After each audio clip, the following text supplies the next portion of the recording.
Good. So you're gonna start off with those verses, and then I'll give you like the cue. Yeah. Then, like I'll give you like the cue of when to end your surah. Probably around like 7:41. I'll try not to take too long. Like I'll do it a little bit faster. For what? The normal surah. That's fine. But like your other one. It's gonna be short surah. Okay. Yeah. You have to go to 7:40 though. Yeah. Okay. It's possible. Okay. صلوا على محمد وآل محمد اللهم صل على أعوذ بالله من الشيطان الرجيم بسم الله الرحمن الرحيم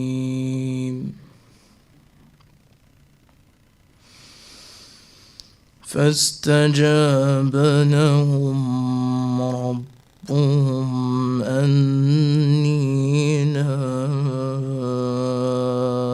أضيع عمل عامل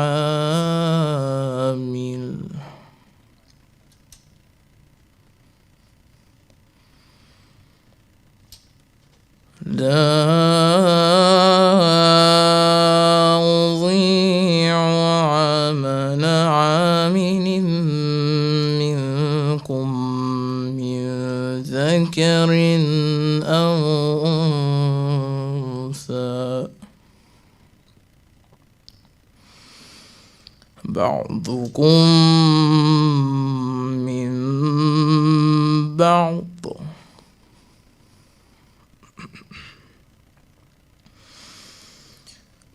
فالذين هاجروا وأخرجوا من ديارهم وأوذوا في سبيلي وقاتلوا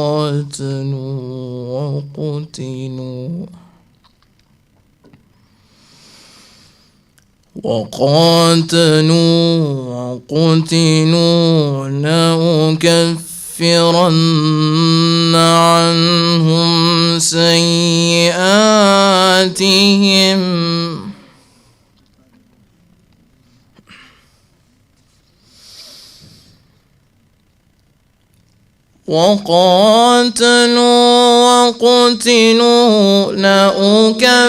لأكفرن عنهم سيئاتهم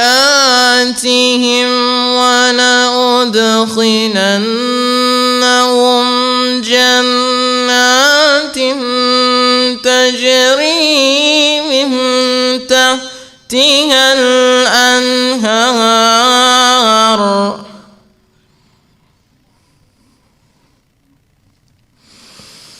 جنات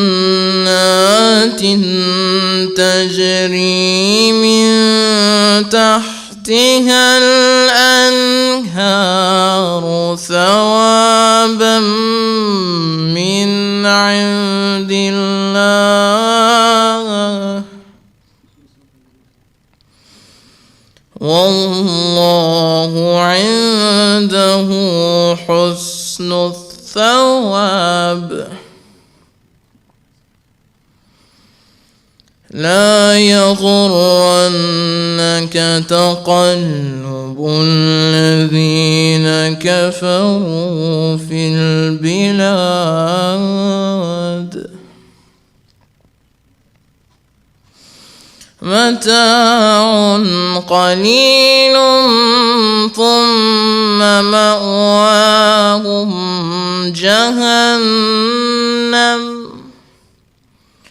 وبئس المهاد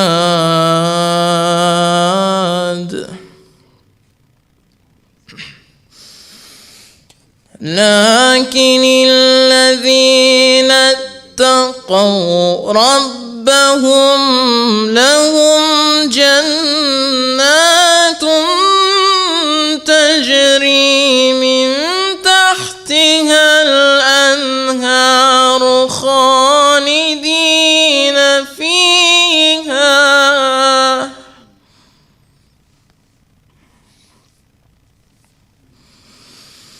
خالدين فيها نزلا من عند الله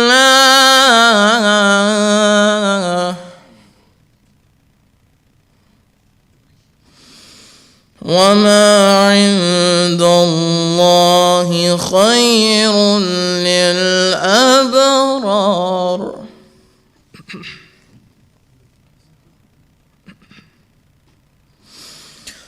وإن من أهل الكتاب لمن يؤمن بالله وما أنزل إليكم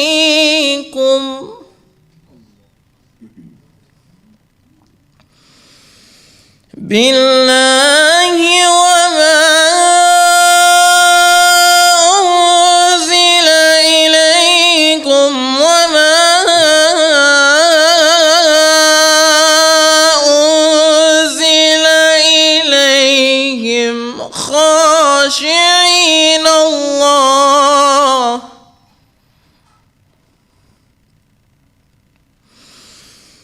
لا يشترون بآيات الله ثمنا قليلا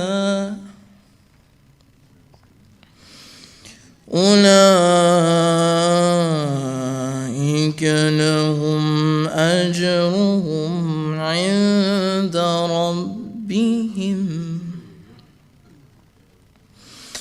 إن الله سريع الحساب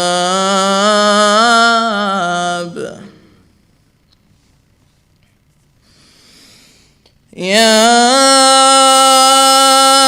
أيها الذين آمنوا اصبروا وصابروا ورابطوا واتقوا الله لعلكم تفلحون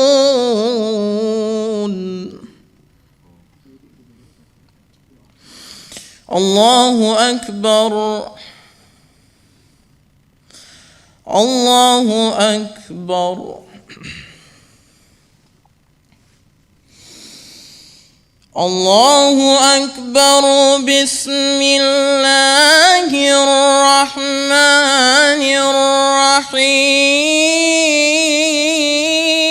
الرحيم قل هو الله أحد الله الصمد لم يلد ولم يولد ولم يكن له كفوا أحد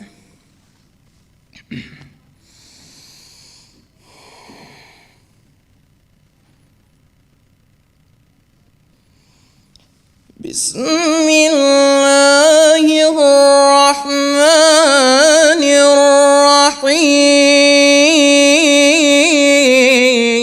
الرحيم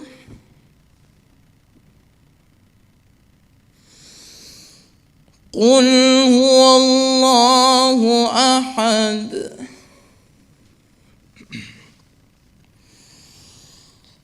الله الصمد لم يلد ولم يولد ولم يكن له كفوا أحد ولم يكن له كفوا أحد صدق الله العلي العظيم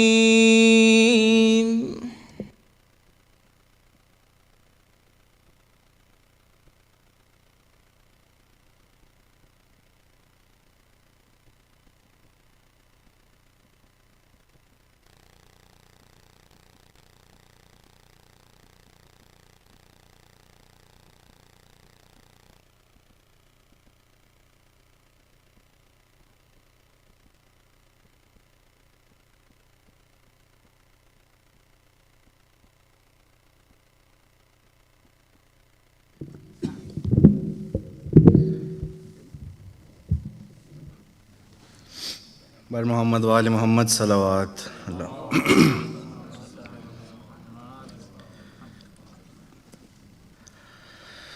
دل سے غم حسین نہ ہو کم، خدا کرے دل سے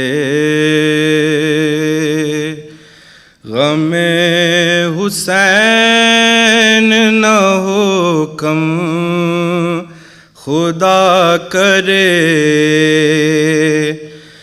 لے جاؤں میں لحد میں، لے جاؤں میں لحد میں یہی غم خدا کرے دل سے غم حسین نہ ہو کم، خدا کرے. اور پھیلے نشان حضرت عباس کی ضیا، پھیلے نشان حضرت عباس کی ضیا، سارے جہاں پہ چھائے، سارے جہاں پہ چھائے پرچم خدا کرے دل سے غم حسین نہ ہو کم، خدا کرے. اور حب علی ہو دل میں زباں پر ہو یا حسین، حب علی ہو دل میں زباں پر ہو یا حسین، جب وقت نزع نکلے، جب وقت نزع نکلے میرا دم خدا کرے دل سے غم حسین نہ ہو کم، خدا کرے. اور اکبر نے شے کے سامنے توڑا تھا جیسے دم، اکبر نے شے کے سامنے توڑا تھا جیسے دم، کوئی پدر نہ دیکھے، کوئی پدر نہ دیکھے یہ عالم خدا کرے دل سے غم حسین نہ ہو کم، خدا کرے. خیمے میں کر رہی تھی سکینہ یہی دعا، خیمے میں کر رہی تھی سکینہ یہی دعا، آ جائیں خیریت سے، آ جائیں خیریت سے میرے ام خدا کرے دل سے غم حسین نہ ہو کم، خدا کرے. اور یہ کہہ کے ختم کر لو مجاہد سلام کو، یہ کہہ کے ختم کر لو مجاہد سلام کو، ہوتا رہے حسین کا، ہوتا رہے حسین کا ماتم خدا کرے دل سے غم حسین نہ ہو کم خدا کرے. بر محمد و آل محمد صلوات.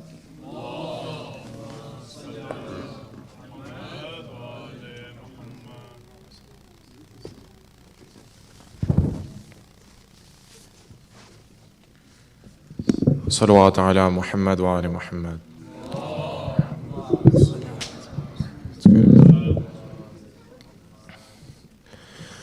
دیا بجھا دیا شغے نے کوئی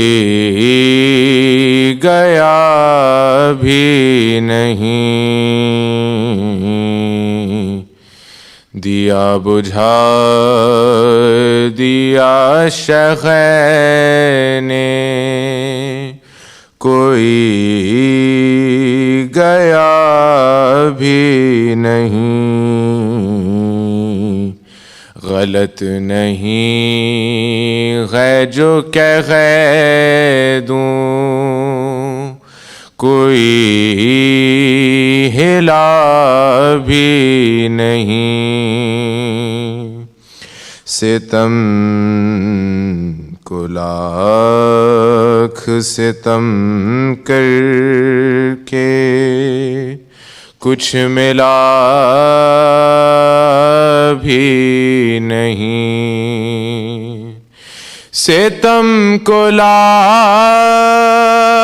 ستم کر کے کچھ ملا بھی نہیں.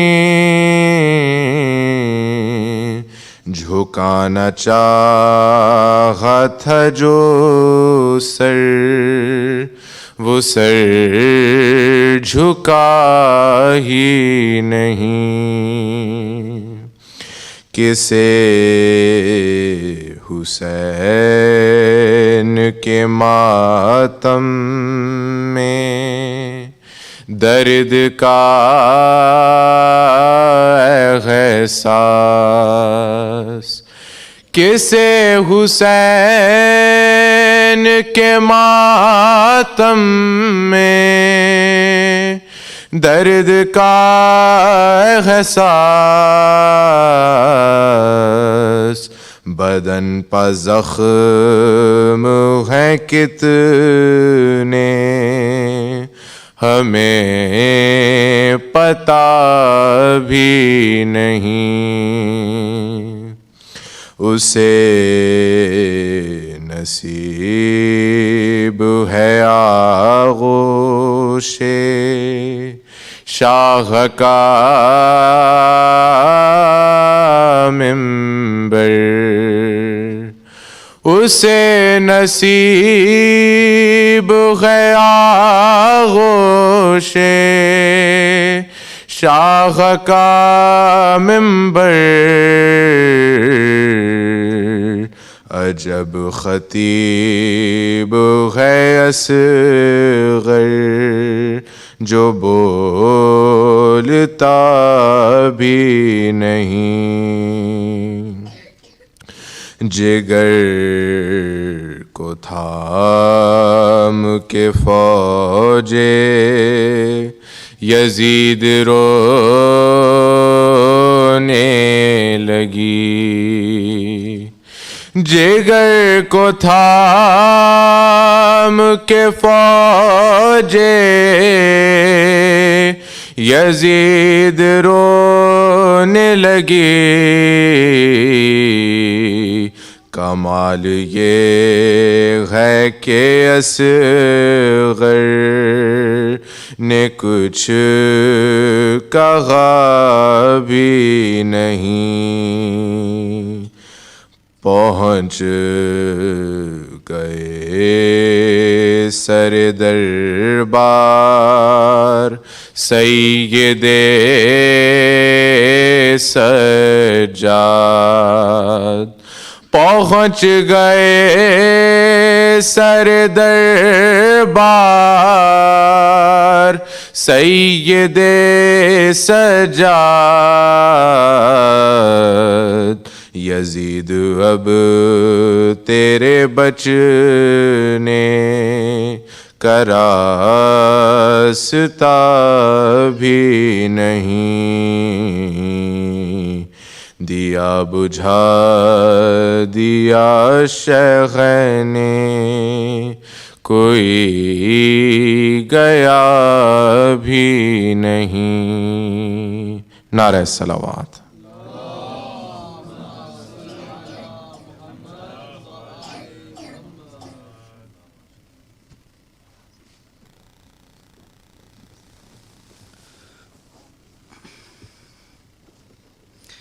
أعوذ بالله من الشيطان الرجيم بسم الله الرحمن الرحيم وصلى الله على محمد وآله الطاهرين اللهم صل على محمد وآل محمد.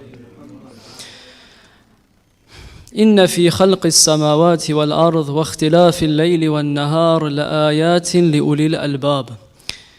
Interestingly, the ayat that were chosen for tonight were chosen from some nights ago. So there are no coincidences, but it fits in very well with the lecture topic of Syed Zeshum. In these ayat of Surah Al-Imran, Allah subhanahu wa ta'ala describes for us a group of people. This group of people is very different from the other individuals or groups that have mentioned in the Holy Quran. We have those who believe, we have those who submit, we have those who are hypocrites, but here we have a group of people who are defined by their lub, by their intellects. They are the ulil albab. When your faith is not rooted in the intellect, then in the same way that you entered into the faith through emotion, through a trend, through taqleed of someone else, whether your forefathers or the vibe in the community, those same things that brought you into the faith will very easily take you out as well.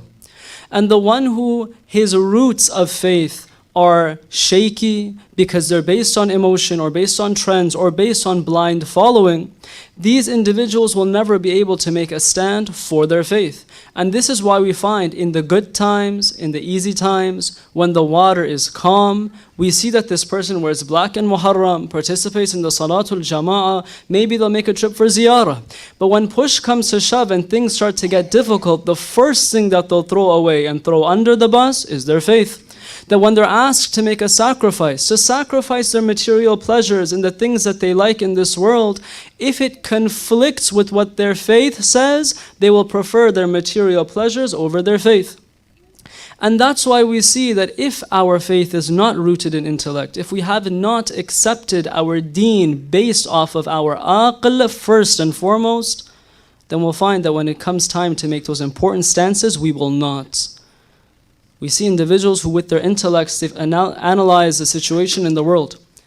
And they say, whether I believe in a God or don't believe in a God, there is no God that could be a just God that would allow a people to massacre over 15,000 children just so that that group of people could live on a strip of land.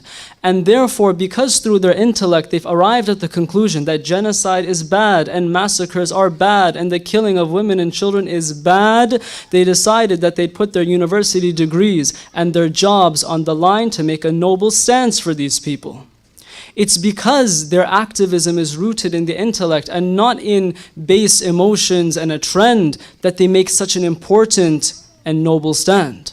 So you and I, those who dress in black in the month of Muhurram, when we decide to come out for the sake of Abi Abdullah alayhi salam to the majalis, is it the case that we're doing so because it's easy to do so now? Would we make the same stand in a time where having these majalis would be dangerous, or no? This is a question for you and I. Now, in the ulil albab that are mentioned in this ayah are described in a particular way. So now you're going to ask, well, your faith should be rooted in the intellect. Who are these people whose faith is rooted in their intellect? Do you have a sign that you can show? Yes. The next ayah goes on to say, الَّذِينَ يَذْكُرُونَ اللَّهَ قِيَامًا وَقُعُودًا وَعَلَى جُنُوبِهِمْ وَيَتَفَكَّرُونَ, etc. The ayat comes and says that those who recall and remember and reflect upon Allah subhanahu wa ta'ala, whether they're standing or sitting or lying on their sides. What this means is that in every moment in their life, they're reflecting on the fact that they've been put here for a purpose. There's a reason for why they're here. There's a higher power that wants to make me and you reach a higher goal, to reach perfection. And therefore, no matter what state they're in, they're always asking themselves, is this what God wants from me? Is this something that the Ma'asumeen would approve of? Is this helping me reach my goal of perfection? Or is it an obstacle keeping me back? And therefore, in every facet of their lives, no matter what they're doing, there's never a dull moment where they're not consistently progressing, because their intellect guides them to say, is this going to help me or not? If the answer is no, the possessor of the intellect never does anything that holds him back from perfection, that holds him back from acquiring the contentment of Allah subhanahu wa ta'ala. Inshallah, you and I become the possessors of intellect and make noble stances for the sake of Islam and for the sake of the principles and values that our Master Abi Abdullah alayhi salam was martyred for, with the barakah of salawat ala Muhammad wa ali Muhammad.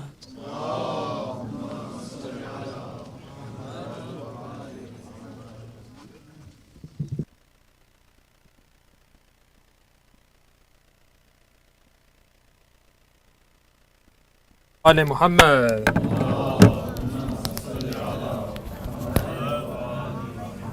Assalamu alaikum, brothers and sisters.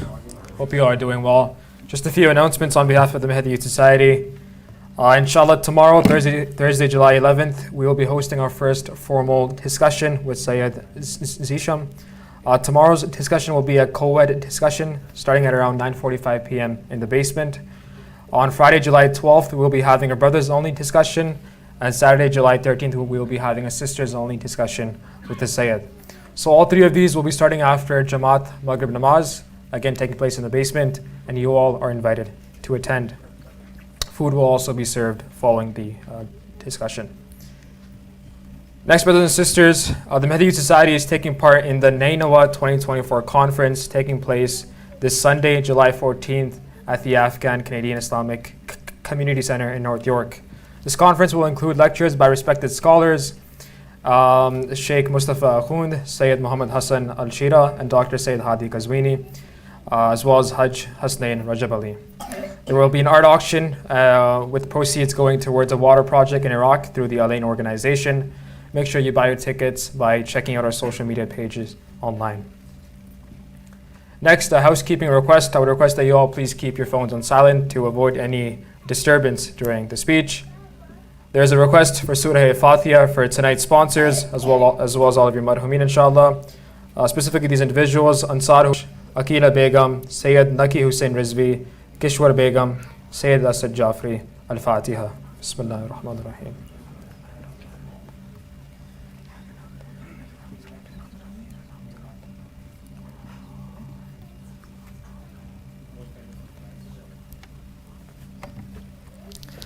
As the Sayyid makes his way up, I'm going to request all the brothers to please make your way as forward as you can with three loud salawats. Muhammad wa ali Muhammad. Allahumma salli ala Muhammad wa ali Muhammad. Allahumma salli ala Muhammad wa ali Muhammad. Allahumma salli ala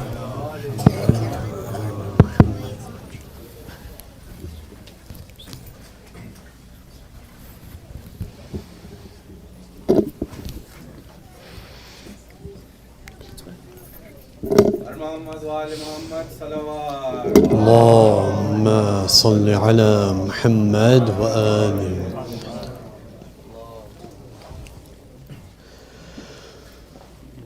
لله رب العالمين بارئ الخلائق أجمعين، ثم الصلاة والسلام على أشرف الأنبياء والمرسلين، حبيب قلوبنا وطبيب نفوسنا أبي القاسم المصطفى محمد. اللهم صل على محمد وعلى أهل بيته الطيبين الطاهرين، لا سيما بقية الله في الأراضين، روحي وأرواحنا لتراب مقدمه الفداء، فقد قال الله في كتابه المجيد أعوذ بالله من الشيطان الرجيم وما هذه الحياة الدنيا إلا لهو ولعب وإن الدار الآخرة لهي الحيوان لو كانوا يعلمون صدق الله العلي العظيم.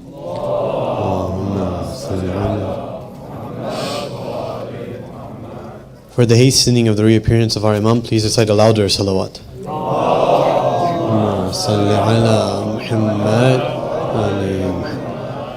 And so we are the first ones to greet our Imam upon his return. Please recite the loudest of salawat.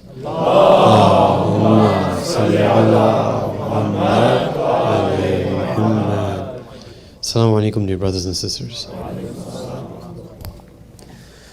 Before I start into actually talking the speech, wanted to mention a couple of things about our expectations from majalis. I mentioned some things in the first majlis, I think, but a few other points came to mind that maybe would be beneficial to talk about. One of the things and expectations that we might have, majalis, maybe, in general and specifically, but all speeches in general, or maybe expectations that we have from people who are imparting religious knowledge, is that in somehow they make us feel better, right? We have somehow this expectation, not verbalized, not very outwardly, that you have to make me feel better about myself, about my life, but in some ways that's an expectation, subtly, subconsciously, that we expect that what we hear to make sense of everything going around with us and somehow make us okay with our lives, okay with moving forward. And to some extent that's something that makes sense because you want to make sense of things. But that expectation can be twisted into a way, in a form that becomes very, very far from a realistic image of Islam. Because the reality is, a lot of times we should feel sad. And we should feel bad about ourselves. Right? That's something that's also natural and should happen. It's not the case that religion should always make me feel happy, make me feel glad. Right? We're not chasing an emotion of happiness. And if I look at myself and I see that I'm doing something wrong, I've done sin, then I shouldn't feel happy about that. Right? Religion, there's no way that I will feel happy about it. Even if I go and do tawbah, right? Tawbah is a reflection and a manifestation of my sorrow. I'm expressing my regret for what I've done. That doesn't make me feel happy. Yes, Allah subhanahu wa ta'ala's forgiveness makes me feel happy. That makes me feel satisfied. The promise of His forgiveness. But that's after. That's not before. And so a lot of times we have to change expectations. Right? We shouldn't have an expectation that someone who's giving a lecture, someone who's giving a speech, should make me satisfied and happy about my life. No. In fact, most of the time, maybe it should be doing the opposite. It should be making me feel dissatisfied with how my life is right now and be encouraging me to change something. If all I get from the member, from the scholar, is just this positive reinforcement of whatever I'm doing, then that includes all of my faults. And that'll stop me from going towards Islam. And so this idea that the scholar is like some therapist who will just come and show me the secrets of being happy and will give me reinforcement, whatever habit that I want to do, whatever indulgence that I have, they'll find a way for me to do it. No, that's not Islam. There are things that are difficult. There are sacrifices that we have to make. There are hardships that we have to go through.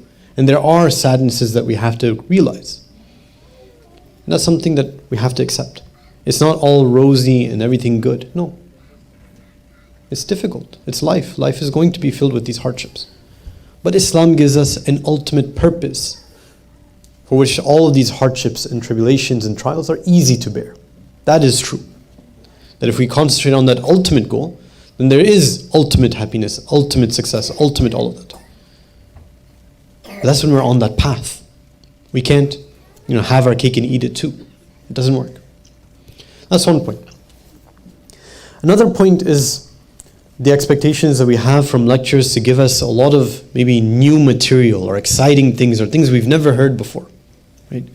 Or this rare opinions that some random scholar said 200 years ago and was never found until now. This is also a false expectation. Sometimes it's the case that the things that we need to hear are the things that we've been hearing from childhood, but we need to hear it again and again and again. Sometimes the things that are the most important for us are not new at all. They're old. They're things that are, nothing that we couldn't have thought of ourselves. But they're what we need to hear. They're what we need to change about ourselves. How many times, nobody has a doubt, everyone who is here knows that we're supposed to be praying. That's not anything new to any one of us, that we're supposed to be praying 5 times a day. That's not new to any one of us. But I can promise you, we could spend years after years talking about salat and it won't finish. Right? And not, deep, complicated things. No. Just about our perspective. Just about how to talk with Allah subhanahu wa ta'ala. Just about how at each step we can continue our path towards Allah subhanahu wa ta'ala. It's the simple things, the things that Allah subhanahu wa ta'ala has put in our path that are sometimes the most important. Our religion, Islam, ultimately is simple at its core. At the core, meaning that if we want to follow it, it's not a complicated thing to do in terms of understanding what we're supposed to be doing.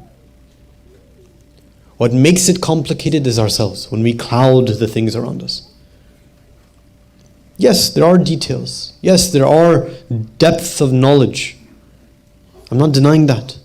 But the path to that is right in front of us. That being said, inshallah, we'll move forward. What we've been talking about, or we ended talking about, perhaps not the previous lecture, but the lecture before, was about the intellect and how the intellect is a crucial part, an essential part of our being. And that with this intellect, we become aware of reality, and by becoming aware of reality, we become different. Who we are is changing through our awareness. That it in a way defines our being, our awareness of reality. Now, all knowledge is not equal. Right? All knowledge is not equal. Some, if you look at it in terms of what you're aware of, you see differentiation. But there's also a differentiation based on how and what type of knowledge that is. For example, my knowledge of my own hunger that I have, physical hunger of food. If I'm very, very hungry, let's say it's the month of Ramadan, I'm fasting, the knowledge that I have of my own hunger is immediate. Like I know it for sure. Like as it's approaching 8 hours, 10 hours, however long that day was, it gets stronger and stronger. I feel the hunger pangs. Nobody needs to tell me that I'm hungry. I can feel it. I know it for sure. But my knowledge of somebody else's hunger, well, they might be complaining. They might, I might have seen that they haven't eaten anything. I might see that, they're really tired and lethargic and all these things, and I could deduce from all of these things that they're hungry. But there's a difference between my knowledge of their hunger and my knowledge of my own hunger. Right? Both of them are knowledge, right? But there's a very clear difference on that. My knowledge of my own hunger is much stronger, much more real to me. We have to realize that that's the kind of knowledge we want of Allah subhanahu wa ta'ala. Not of an abstract concept of God, that yes, this concept exists in reality. Yes, that's good and necessary, we should have that too. But what we want in reality is to know God. Just in the same way that we know ourselves, know our own hunger, know our own emotions, we want to know Allah subhanahu wa ta'ala. That's what we want. That's what we're aiming for. And you can imagine how that would change things. Right? Compared to knowing something in a way with sort of separation, with the degree of separation, like how I know your hunger. If I knew instead Allah subhanahu wa ta'ala, instead of knowing Allah subhanahu wa ta'ala like that, if I were to know of Allah subhanahu wa ta'ala directly and immediately, that would change a lot of things for me. I would feel it. And in reality, in reality, I'll make a claim and not prove it. But I'll make a claim that we all actually do have this knowledge of Allah subhanahu wa ta'ala. And this is something claim that we can substantiate through various means and proofs. But it is something that is there. We all have this knowledge of Allah subhanahu wa ta'ala within us. We just might not be paying attention to it. We might mislabel it. Might not be aware of what exactly we have the knowledge of. And so the path in Islam that Islam has outlined for us is in reality can be termed like this, is that everything is taking away the barriers and the veils from that inner knowledge that we already have. And so then that knowledge strengthens more and more. Now, the verse that I mentioned in the beginning, and I also had mentioned it in the beginning of last majlis as well, but I didn't get the chance to go over it. It says, وَمَا هَذِهِ الْحَيَاةُ الدُّنْيَا إِلَّا لَحْوٌ وَلَعِبٌ. It says, this life, the life of this world is nothing other than diversion and play. It's nothing other than diversion and play. وَإِنَّ دَارَ الْآخِرَةِ. And certainly the next life, the abode of the next life, لَهِيَ الْحَيَوَانِ. That is where we're alive. That is where life exists. لَوْ كَانُوا يَعْلَمُونَ. If they were only to think and know that. It's something that we find a lot of difficulty in. To escape the reality that this world is not all what it's about. Right? We accept we're material. We have a facet of our being that's material. It's living in this material world. And everything around us is tangible, right? Everything, the sensations, everything that we're around, right? The immediate thing to us is this tangible things. For us to move beyond that and say that there's some other world that I haven't seen, that I don't realize, that's the real world and this is the fake world, that's really difficult. But that is what we're saying. That is what we're claiming. And it's that persistent illusion that this world is the real one and the next is somehow abstract and not so real and iffy and all that, that causes all of our actions to skew. Because if we treat this world as if everything is real here, everything is more important here, then obviously all of our actions will be guided towards and pointed towards this world. Makes sense. Now if you look, we have in our munajat, we have in our du'as, we have in the Quran itself, places where there's opposing attributes that are graded between ourselves and Allah subhanahu wa ta'ala. Right?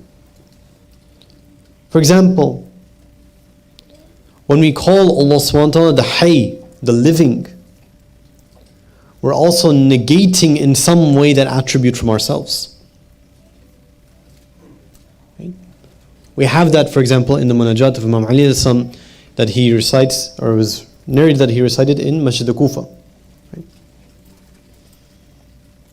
That أنت الحي وأنا الميت وهل يرحم الميت إلا الحي. Says that you are the living and I am the dead. And who will have mercy on the dead except for the living? And that's something that's difficult to grasp. Right? That we don't have things in our hands. Our attributes, the things that we have around us are not really ours. Right? The same thing that we had mentioned some nights ago. The verse in the Quran that said that أَنْتُمُ الْفُقَرَاءُ إِلَى اللَّهِ وَاللَّهُ الْغَنِيُّ الْحَمِيدُ. That you are the poor, needy ones to Allah subhanahu wa ta'ala, and Allah subhanahu wa ta'ala is the needless one. Everything that we think that we have is not really ours. I'll give an example. If you go to a store and buy a phone, right? You go to a store and buy a phone from a store. You give the person some money, some currency, and you grab the phone in exchange. In reality, nothing really changed about the money and the phone. The money and the phone are the same thing as they were 2 seconds ago before you bought them. What's the physical entity of those? They're the same thing. Nothing has changed. There's only a social agreement that now I have certain rights over the money, and I've let go of certain rights over the I have certain rights over the phone, and I've let go of certain rights over the money. It's just agreed upon. But in reality, it's the same thing. Like, nothing changed about it. But Allah subhanahu wa ta'ala, His ownership is different. His ownership is real. His ownership is in the meaning that if He were to, for lack of a better word, turn His attention away from us, we would cease to exist. Meaning everything that I perceive myself to have, not just the physical things, internal things, my thoughts, my decisions, only occur and happen by the will of Allah subhanahu wa ta'ala. And that's a heavy thing. Have we realized how much we owe Allah subhanahu wa ta'ala? Sometimes we only think in the context of owing Allah subhanahu wa ta'ala and thanking Allah subhanahu wa ta'ala when something good has happened. Right? But everything about us, every moment of our life is being granted by Allah subhanahu wa ta'ala. Every breath, every heartbeat, every single thing, every thought. There's no place in our lives that I can say that I own and am separate from Allah subhanahu wa ta'ala. No. Every single thing goes back to Him. And it's easy words to say these words. These words are very easy to say. That realization though changes one's lives. The life that one has immediately changes upon realizing something like this. I'll give an example. I didn't intend to give this example, so I don't have the verse in mind where exactly this is mentioned, but I've quoted this before in a previous speech, but not here, but somewhere else. But there's 3 places in the Quran where the story of the sorcerers of Fir'aun in the court of Fir'aun are mentioned. The details are slightly different in these 3 places. It's a very interesting thing how the Quran shows stories and how in some places there's one extra detail, other places there's a little bit less detail. And you see very clearly the wisdom that Allah subhanahu wa ta'ala is portraying in describing these events in very slightly different ways. In any case, these sorcerers, they come and they ask Fir'aun before they go into this contest with Hazrat Musa, they say, what's in it for us? What will we gain from it? Fir'aun responds by saying that you'll be of my close ones. Right? If you go and compete, you'll be of my close people. Right? You'll be of my close. And so they respond by saying that by the might of Fir'aun will win. Right? Sort of how you and I might say, inshallah. They say by the might of Fir'aun will win. They go into this contest with Hazrat Musa. They throw whatever they had. Hazrat Musa throws his staff. And immediately upon that contest happening, they submit. These sorcerers say that we believe in the Lord of Harun and Musa. Immediately. Pharaoh is confused. He's taken aback. He's like, did you believe before I gave you permission to believe? Another place he says that, is Musa actually, your secret teacher and this was all planned in advance? What's happening? And he starts to threaten them. He says that, look, if you don't take back what you're saying, then I'll crucify you. I'll cut off your limbs from opposite sides. What do they respond? These sorcerers who are just now looking for material pleasure and benefit, just a few minutes previously, now they say, فَقْضِي مَا أَنْتَ قَاضٍ. Do whatever you want. Do whatever you want. The extent of your ability is just this world. You can't do anything to us beyond that. Once we realize what's right and real, nothing is going to hold us back. That's a dramatic shift in action based on understanding reality. Right? Sometimes when we look at it from this direction, it's easy to sort of pat ourselves on the back and say that we're on the boat. We've already got there. We've already done this. Right? We're there. Let's look at it from the other side. The one who doesn't act like that, who isn't acting in accordance with Allah subhanahu wa ta'ala's laws, then doesn't have that knowledge, doesn't have that awareness. Or is at the very least, even if they had it, they're putting themselves in a state of heedlessness, of ghaflat. And so we can test ourselves. If we want to know, are we like these sorcerers? These ones that had this pure tawheed at that one moment? Let's look at our actions. Our actions should tell us that. Are we doing our wajibat? Avoiding the haram? Do we even know what is wajib and haram on us? Right? Sometimes we imagine wajib and haram to just be salat and sawm and no. Inshallah, we'll get to it in one of the nights to come, but the most important wajib action that we have, that's mentioned several times, is amr bil ma'roof and nahy al munkar. To enjoin the good and forbid the bad. And not in the way that, for example, we have maybe in some of our community might have experienced growing up that an uncle or an auntie will come and say that, why are you doing wudu like this? Not just that. That's good, it's important. Inshallah, they did it nicely. But much more than that. Much, much more. Right? Please say salat ala Muhammad wa ala Muhammad.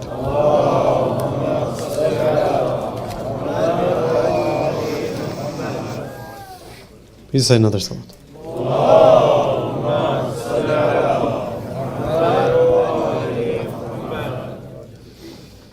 As we mentioned, that if we don't pay attention to this reality, before I continue, if everyone can move a little bit forward with another salat ala Muhammad wa ala Muhammad.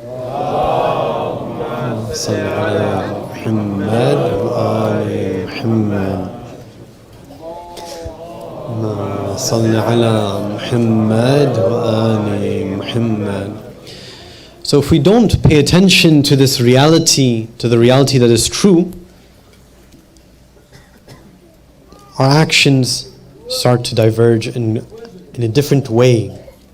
Now, we had mentioned that there are signs of the people who have an intellect, and we talked about that in a few ways, and Shaykh Hussain Mujtahidi also had mentioned it in the beginning, this ayah in the verse of the Quran that talked about ulul albab, and the sign of the ones who have this intellect were that they remember Allah subhanahu wa ta'ala in all these states, qiyaman wa qu'udan wa ala junubihim, that they remember Allah subhanahu wa ta'ala when they're standing and when they're seated and when they're on their sides. وَيَتَفَكَّرُونَ فِي خَلْقِ السَّمَاوَاتِ وَالْأَرْضِ. Right? And they think and ponder upon the creation of the heavens and the earth. They say, رَبَّنَا مَا خَلَقْتَ هَذَا بَاطِلًا. Oh Lord, you haven't created this in vain. There's some purpose here. There's something that I'm going towards. There must be something that all of this gives all of this meaning. It can't be just up to me.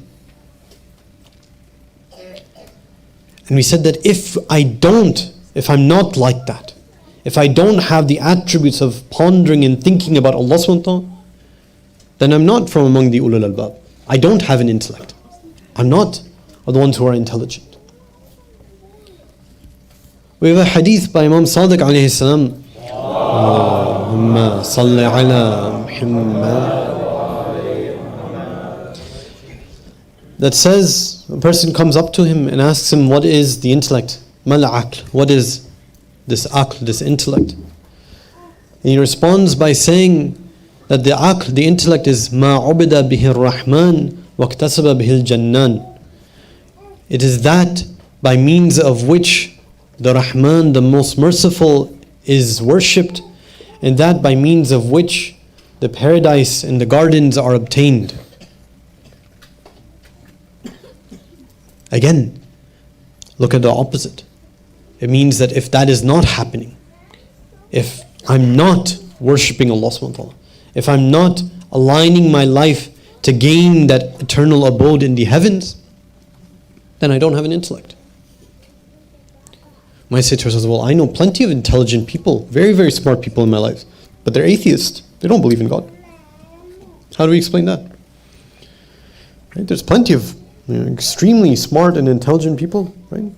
Nobel Prize winners, innovators, this and that, right? I'll return that question with another question. Are they really actually intelligent if everything that they're doing in this life and everything that they know is all about a place that is going to go away in the blink of an eye, and they know nothing of an eternal life that they're going to go to? If they don't know anything about their true self and their true reality, if everything that they know is like an illusion, a mirage, then can we really say that they're intelligent, they're smart? I'm not debating. Yes, they might have the ability in their minds to grasp concepts and understand them and all that. But is it truly intelligence if it's all a lie? And it's something that we have to encapsulate within ourselves. That intelligence is not going to be tested based on some sort of grade and some sort of degree that we have, or innovations that we've created, or technology that's been made, or progress in the material sense of that word. No. Ultimate intelligence is matched with how much we're aware of actual reality, the deep reality, the true sense of the self. I'm not discouraging any of the previous things. Again and again I'll say this. I'm not trying to discourage any innovation or technology or progress in the material sense. No. But that is the meanest, lowest level of being aware of things. And an expert on that level will, at the end of the day, only be aware of that very, very, very lowest level of reality. That's not very intelligent. I'm not saying that I'm going to go around and say that, oh, all these people are stupid or dumb. I'm not saying that. Right? I'm saying that's not a reflection of intelligence, though. Ultimate intelligence. There's a series of verses in the Quran it's a very beautiful series of verses. It's in Surah Nur. The beginning of the series of verses is few verses that talk about Allah nur as-samawati wal ard. Won't talk about that side. Talk about the other side of it. Verse number 39. It says, أعوذ بالله من الشيطان الرجيم. It says, وَالَّذِينَ كَفَرُوا أَعْمَالُهُمْ كَسَرَابٍ بِبَقِيعَةٍ يَحْسَبُهُ ظَمَآنُ مَاءً حَتَّى إِذَا جَاءَهُ لَمْ يَجِدْهُ شَيْئًا وَوَجَدَ اللَّهَ عِنْدَهُ فَوَفَّاهُ حِسَابًا وَاللَّهُ سَرِيعُ الْحِسَابِ. So the ones who disbelieve, their actions are like a mirage. And like a thirsty person thinks of it, as water. They're going towards it. They think it's like, everything that they have. They get close to it and they find nothing, right? Rather they find Allah subhanahu wa ta'ala, and Allah subhanahu wa ta'ala will account for them. Next verse. It's another very vivid imagery in this next verse. It says, "Oh, كظلمات في بحر اللجي يغشاه موج من فوقه موج من فوقه سحاب."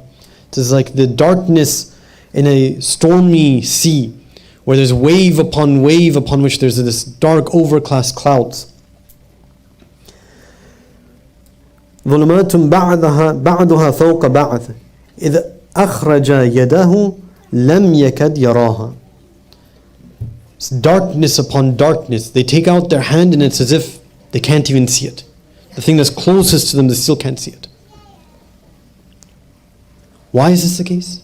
Very vividly describing that all of the actions of the one who disbelieve,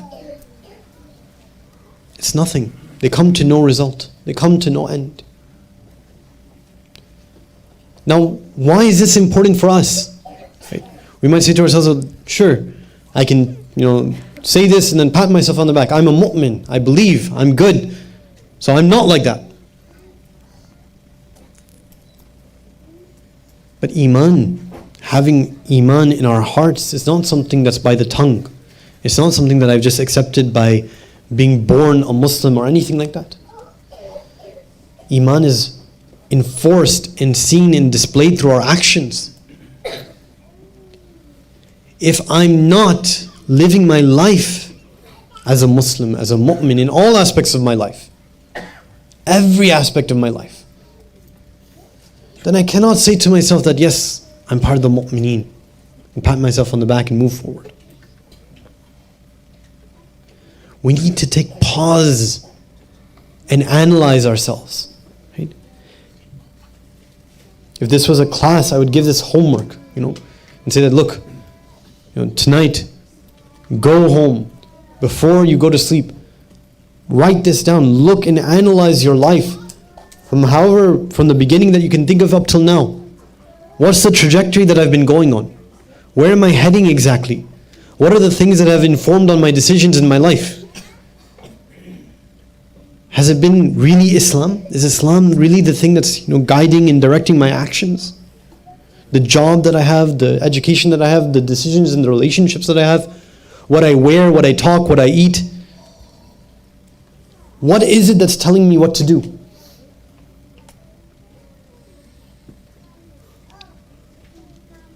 And again, if you want like a shortcut to see and test yourself, I mentioned this before as well. You want a shortcut to test yourself?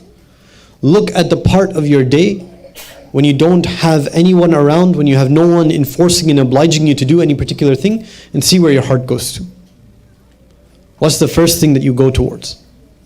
Not in the sense of a response to something previous. I'm not saying that, okay, you had a very exhausting day and then the next thing you want to do is sleep. No, that's obvious.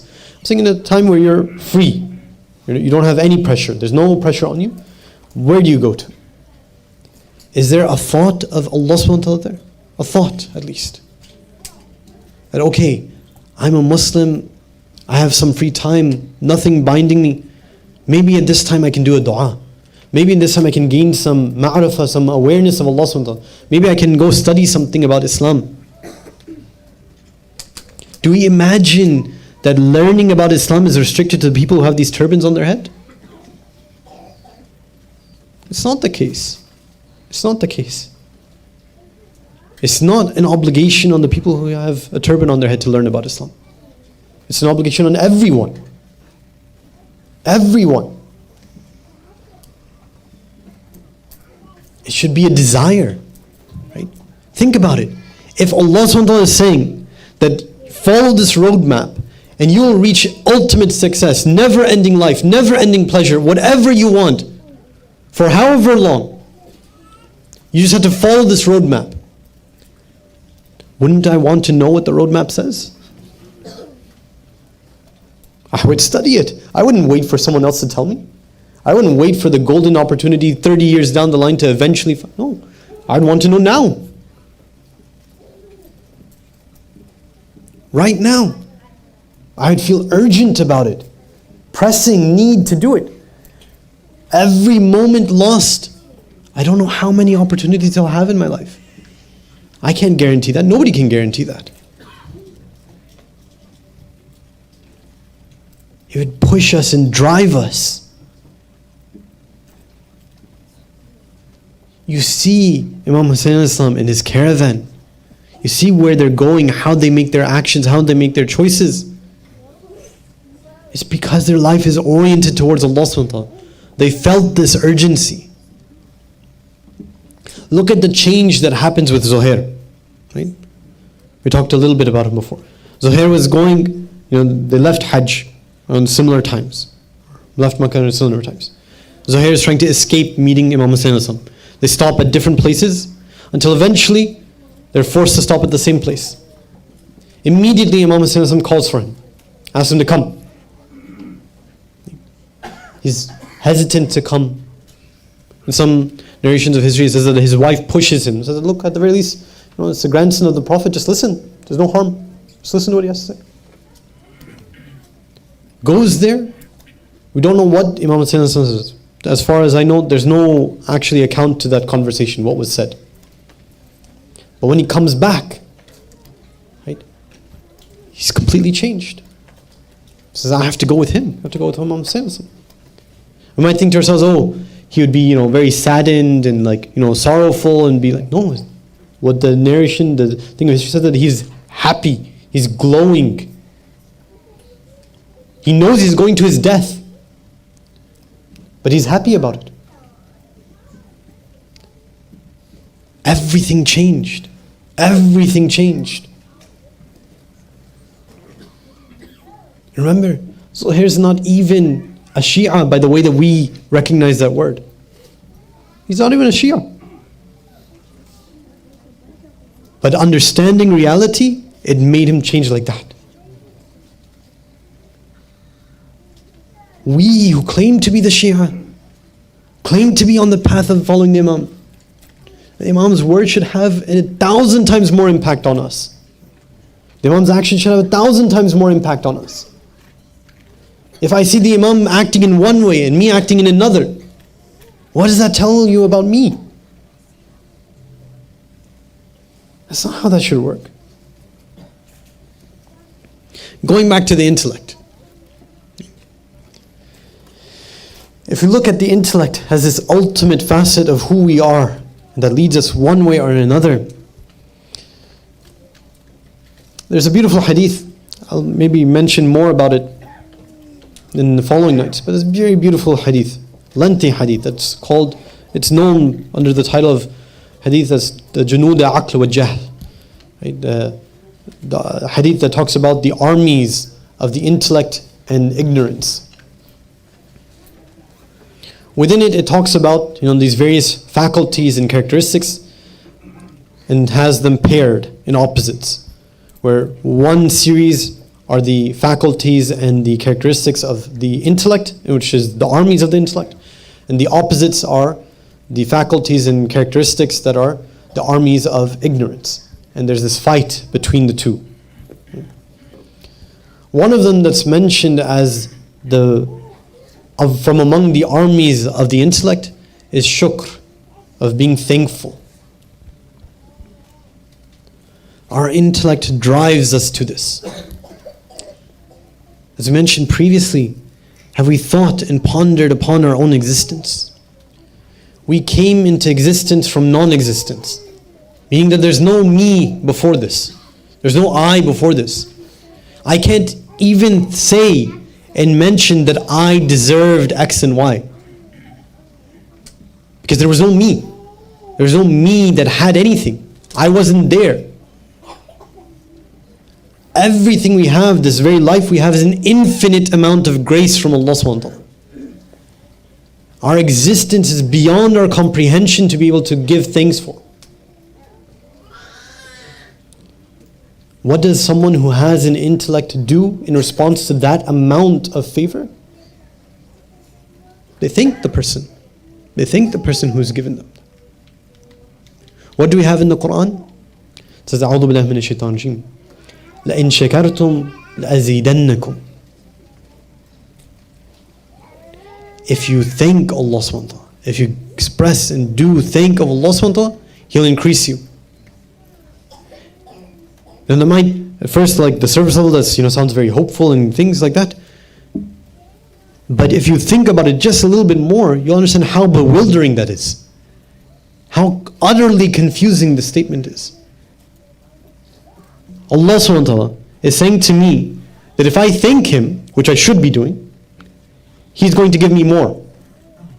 He's going to increase me. Why? Right? From our minds, a human mind, that makes no sense. Right? We think of things as transactionary. I do something good to you, I give you a gift, you give me a gift, and it's over. It's done. I give you a gift, you thank me, it's over. That's done. There's nothing else. Allah subhanahu wa ta'ala doesn't say that. He says, look, if you thank me, I'll give you more. I'll increase you. It's shocking. It's mind-blowing if you think about it. We owe everything to Allah subhanahu wa ta'ala. Everything. And He's saying, hey, thank me and I'll give you more. I'll increase you. You'll become better.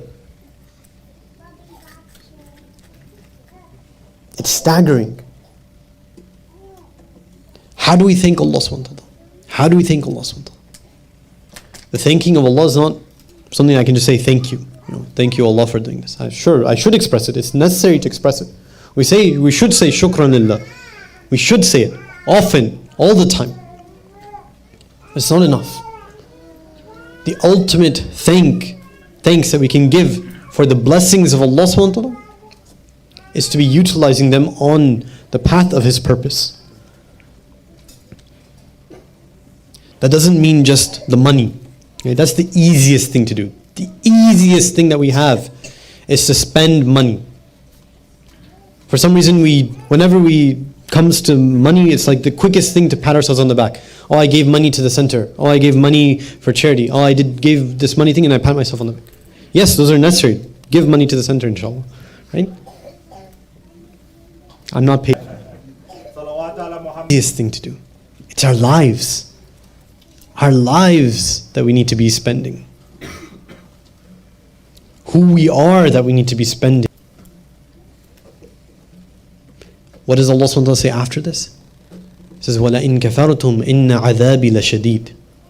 The opposite side. And if you cover up the blessings of Allah SWT,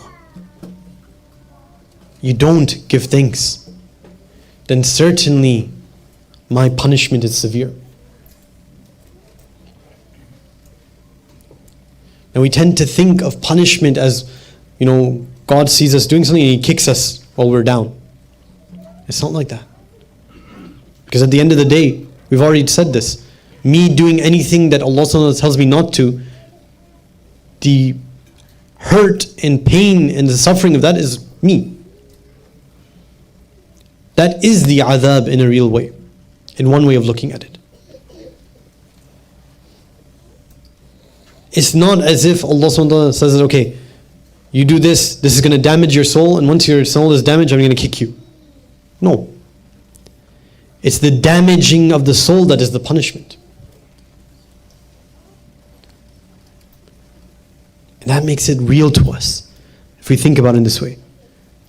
That punishment is of our own making,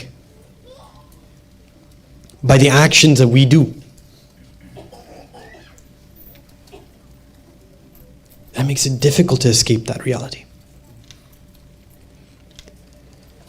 Now, inshallah, in the future lectures we'll talk more about this concept of being thankful for Allah subhanahu wa ta'ala and His blessings.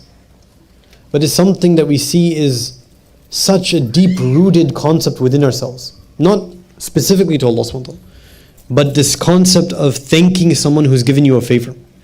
Right? It's almost you can probably see it's across every culture, every place. You see, to some extent it's always there. That if someone does you a favor, you thank them. And so this gives us another way, another very important way to increase our awareness of Allah subhanahu wa ta'ala. Is to look at ourselves and count the blessings of Allah that we've been given. It's not possible. It's not possible to count all of them. But to count however much we can. And do it constantly, day after day. In fact, if you think about it, again, we have a very natural and automatic and already built-in way of doing that. After every single salat, what do? We do a tasbih. We say Alhamdulillah.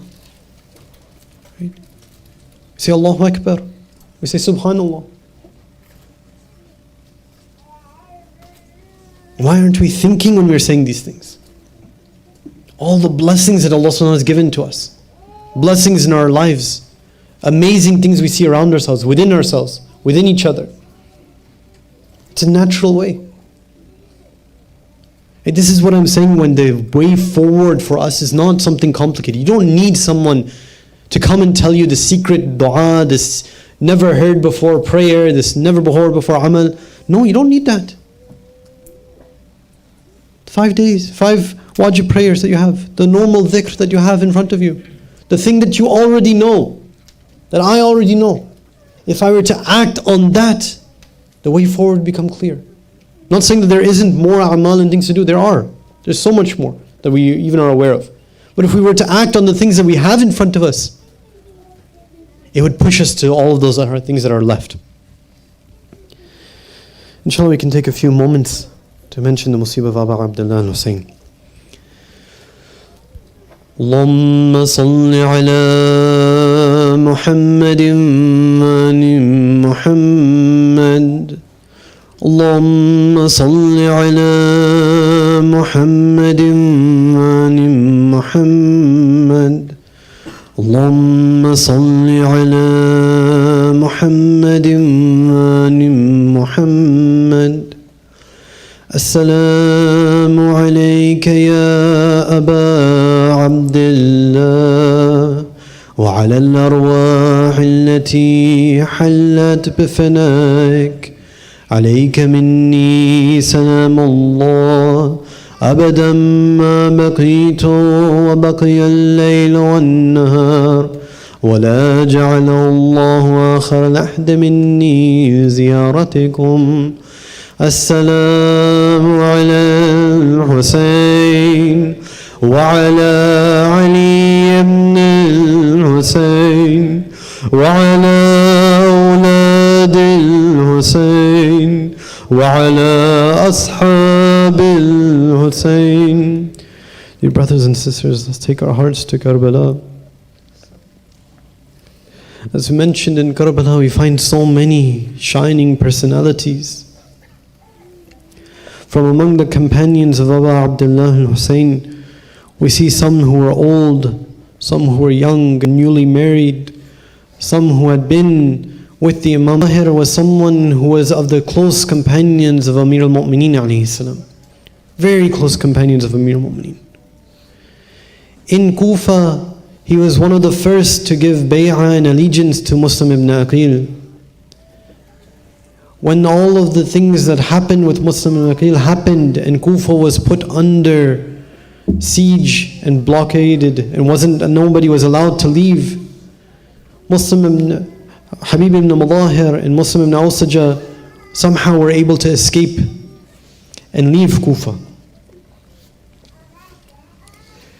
They rush towards Karbala and they reach perhaps on the 7th of Muhurram.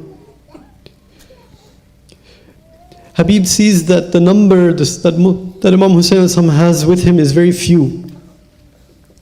And it's narrated that Habib goes to Imam Hussein and says, "Let me go out and try to see if I can find more supporters. Let me see if I can go. I promise you, I know the people who live here. I can gain their support and I'll come back." Habib goes out, but he's unable to bring anyone back with him. Can you think of how difficult that must be to bear? To see your Imam in difficulty under siege, promising him that you'll find help and support, but unable to satisfy that promise.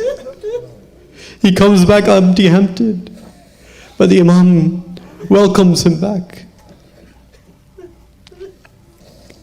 On the night of Ashura, Habib is one of the ones who is comforting the heart of Zainab, letting her know that as long as they draw breath, no blood of Bani Hashim will be spilled. On the day of Ashura,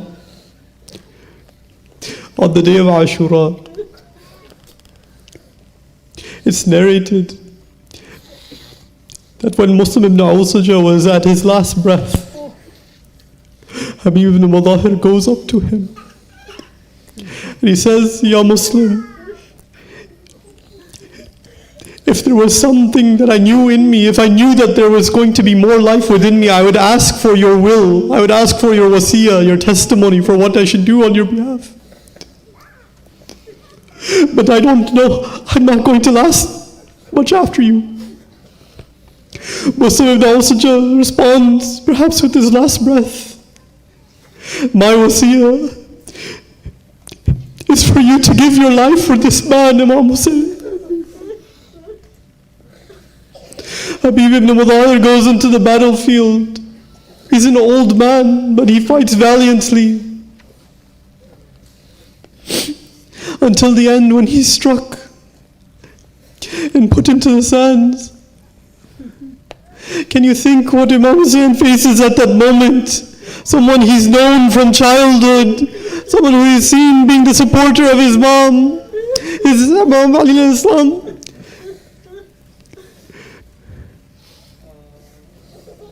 There's another moment in Ashura, on the day of, when Imam Hussein calls out, "Ya Habib, Ya Muslim." But he hears no response. على لعنة الله على قوم الظالمين وسيعلم الذين ظلموا أي منقلب ينقلبون. Matam Hussein.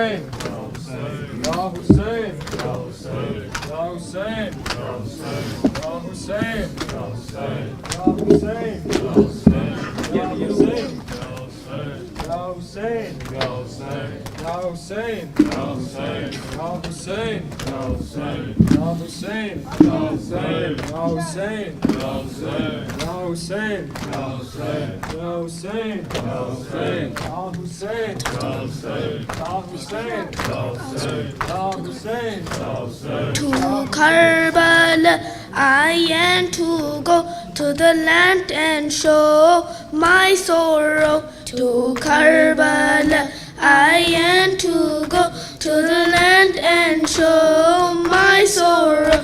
To Karbala I yearn to go, to the land and show my sorrow. Everyone, to Karbala I yearn to go, to the land and my sorrow.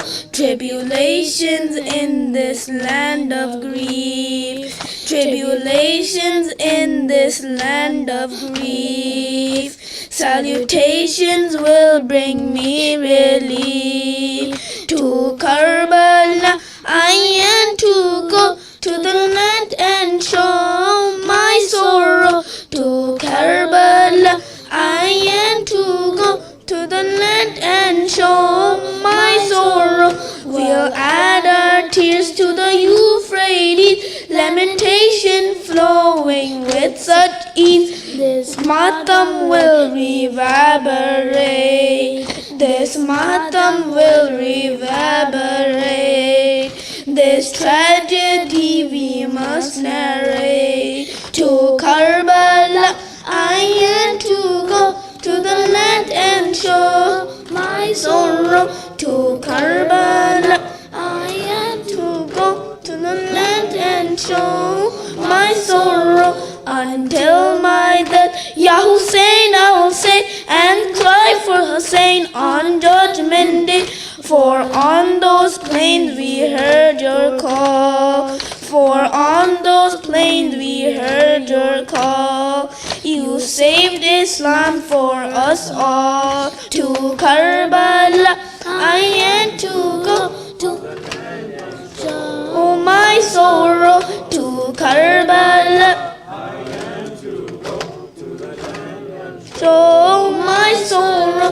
Harbun liman harabahum wa silman liman salamahum.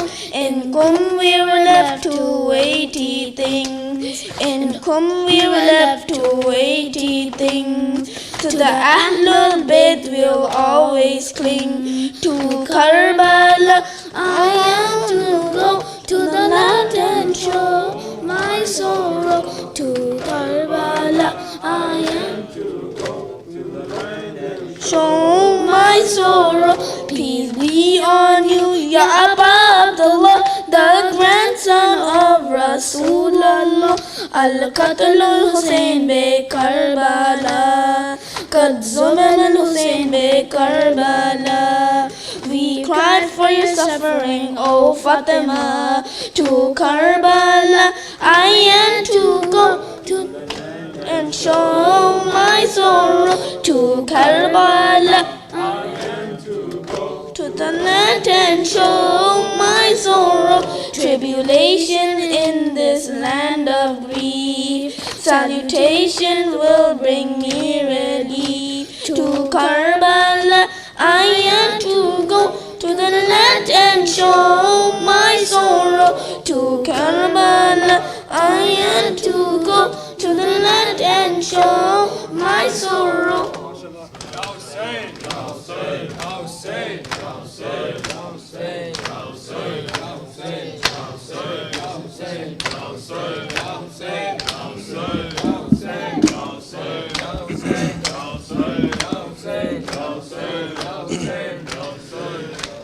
یا حسین یا حسین یا حسین یا حسین یا حسین یا حسین یا حسین یا حسین یا حسین یا حسین یا شبیر سے سیکھے کوئی اسلام بچانا، شبیر سے سیکھے کوئی اسلام بچانا، شبیر سے سیکھے کوئی اسلام بچانا، شبیر سے سیکھے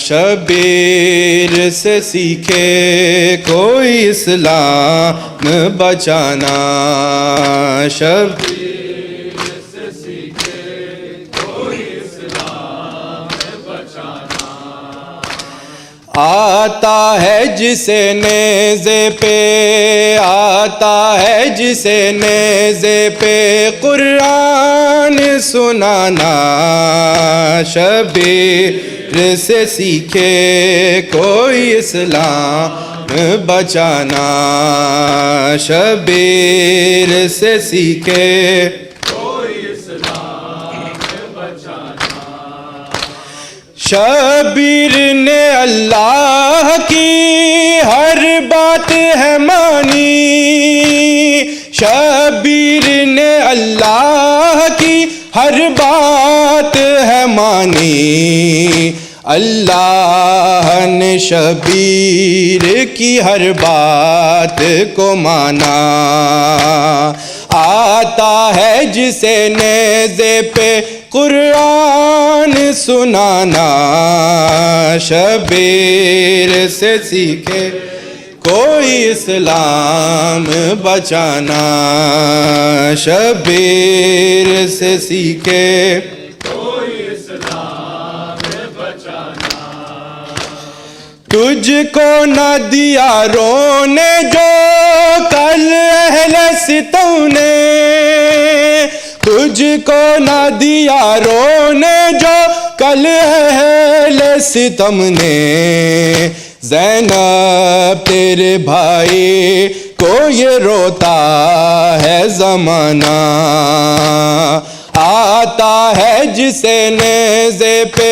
قرآن سنانا، شبیر سے سیکھے کوئی اسلام بچانا، شبیر سے سیکھے کوئی اسلام بچانا، آتا ہے جسے نیزے پہ قرآن سنانا، شبیر سے سیکھے کوئی اسلام بچانا، شبیر سے سیکھے کوئی اسلام بچانا، یاد آتا ہے وہ منظر شبیر کا مقتل میں، یاد آتا ہے وہ منظر شبیر کا مقتل میں، تیروں بھر سینے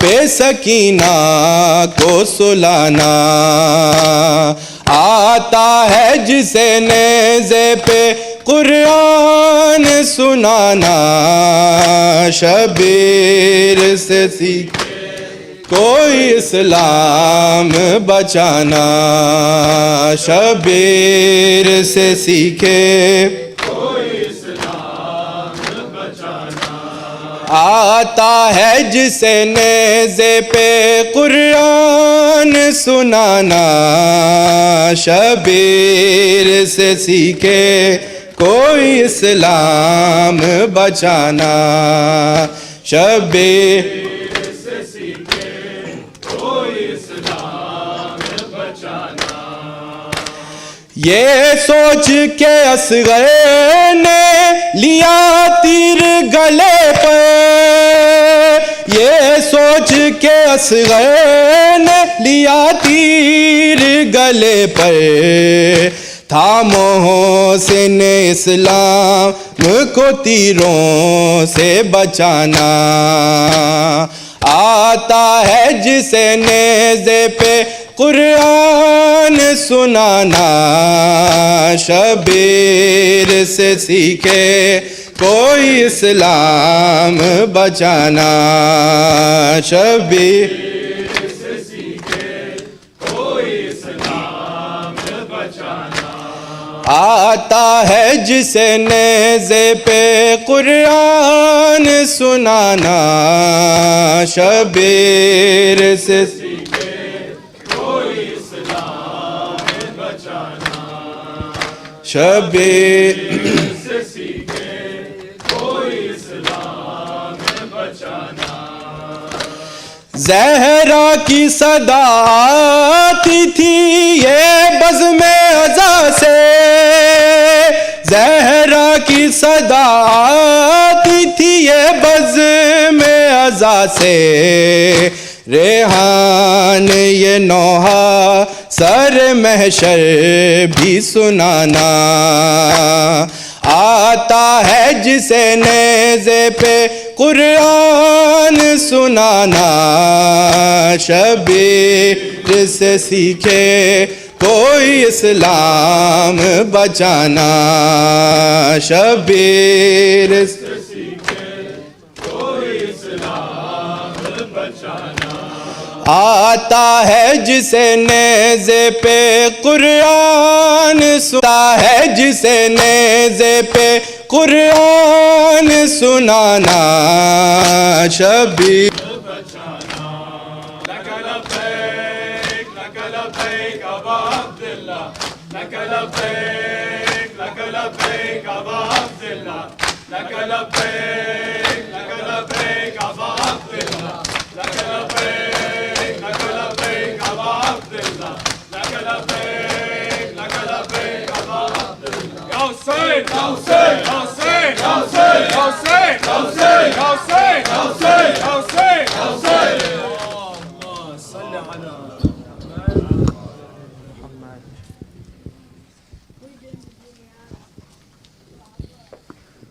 बिस्मिल्लाहिर रहमानिर रहीम। अल्लाहुम्मा सल्लि अला मुहम्मद व आलि मुहम्मद। अस्सलामु अलैका या रसूल अल्लाह, अस्सलामु अलैका या अमीर अलमुमिनीन, अस्सलामु अलैकी या फातिमत ज़हराई सय्यदती निसाइल आलमीन, अस्सलामु अलैकी या खदीजतल कुबरा उम्मुल मुमिनीन, अस्सलामु अलैका या हसन अलमुज्तबा, अस्सलामु अलैका या वारिथ आदम सफ़वतिल्लाह, अस्सलामु अलैका या वारिथ नूह नबीयिल्लाह, अस्सलामु अलैका या वारिथ इब्राहीम खलीलिल्लाह, अस्सलामु अलैका या वारिथ मूसा कलीमिल्लाह, अस्सलामु अलैका या वारिथ ईसा रूहिल्लाह, अस्सलामु अलैका या वारिथ मुहम्मदिन हबीबिल्लाह, अस्सलामु अलैका या वारिथ अमीरुल मुमिनीन अलैहिस्सलाम वलियिल्लाह, अस्सलामु अलैका या इब्न मुहम्मदिन अल-मुस्तफ़ा, अस्सलामु अलैका या इब्न अलीय्यिन अल-मुर्तज़ा, अस्सलामु अलैका या इब्न फ़ातिमत अज़-ज़हरा, अस्सलामु अलैका या इब्न खदीजतल कुबरा, अस्सलामु अलैका या थारल्लाहि व इब्न थारिह वल वित्रल मौतूर। अशहदु अन्नका क़द अक़मत अस्सलात व आतैत अज़्ज़काह व अमरत बिल मअरूफ़ व नहैत अनिल मुनकर व अतअत अल्लाह व रसूलहु हत्ता अताकल यक़ीन। फलअन अल्लाहु उम्मतन क़तलतका वलअन अल्लाहु उम्मतन ज़लमतका वलअन अल्लाहु उम्मतन समिअत बिज़ालिका फ़रदियत बिह। या मौलाय या अबा अब्दिल्लाह, अशहदु अन्नका कुन्त नूरन फ़िल अस्लाब अश-शामिख़ह والأرحام المطهرة لم تنجسك الجاهلية بأنجاسها ولم تلبسك من مدلهمات ثيابها وأشهد أنك من دعائم الدين وأركان المؤمنين وأشهد أنك الإمام البر التقي الرضي الزكي الهادي المهدي وأشهد أن الأئمة من ولدك كلمة التقوى وأعلام الهدى والعروة الوثقى والحجة على أهل الدنيا وأشهد الله وملائكته وأنبياءه ورسله أني بكم مؤمن وبإيابكم موقن بشرائع ديني وخواتيم عملي وقلبي لقلبكم سلم وأمري لأمركم متبع صلوات الله عليكم وعلى أرواحكم وعلى أجسادكم وعلى أجسامكم وعلى شاهدكم وعلى غائبكم وعلى ظاهركم وعلى باطنكم.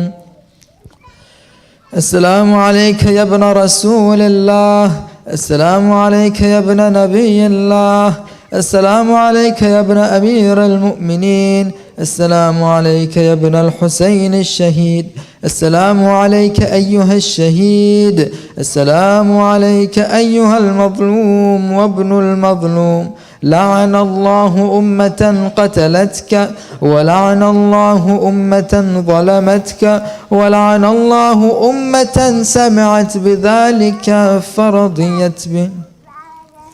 السلام عليكم يا أولياء الله وأحباءه، السلام عليكم يا أصفياء الله وأوداءه، السلام عليكم يا أنصار دين الله، السلام عليكم يا أنصار رسول الله، السلام عليكم يا أنصار أمير المؤمنين، السلام عليكم يا أنصار فاطمة سيدة نساء العالمين، السلام عليكم يا أنصار أبي محمد الحسن بن علي الولي الناصح، السلام عليكم يا أنصار أبي عبد الله، بأبي أنتم وأمي طبتم وطابت الأرض التي فيها دفنتم وفزتم فوزا عظيما، فيا ليتني كنت معكم فأفوز معكم.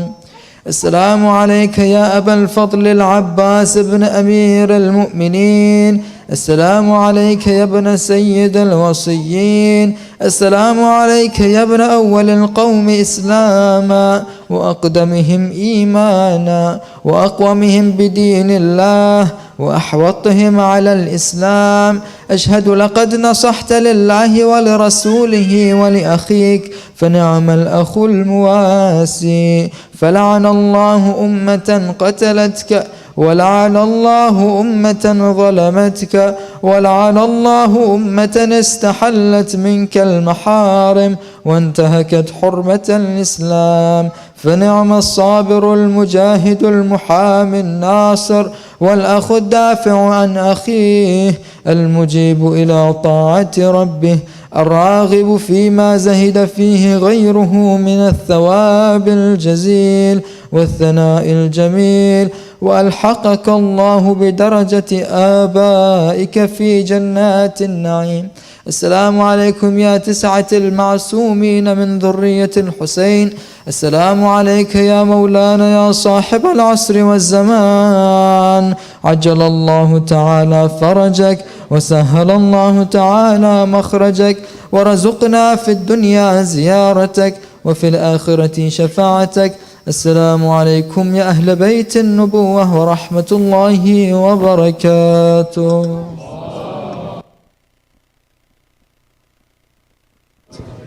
If I can request the sisters to please make their way back into the sisters' hall. Brothers, please wait here in this hall and allow the sisters to head out first. Brothers, please stay back and allow the sisters to head out first. Thank you.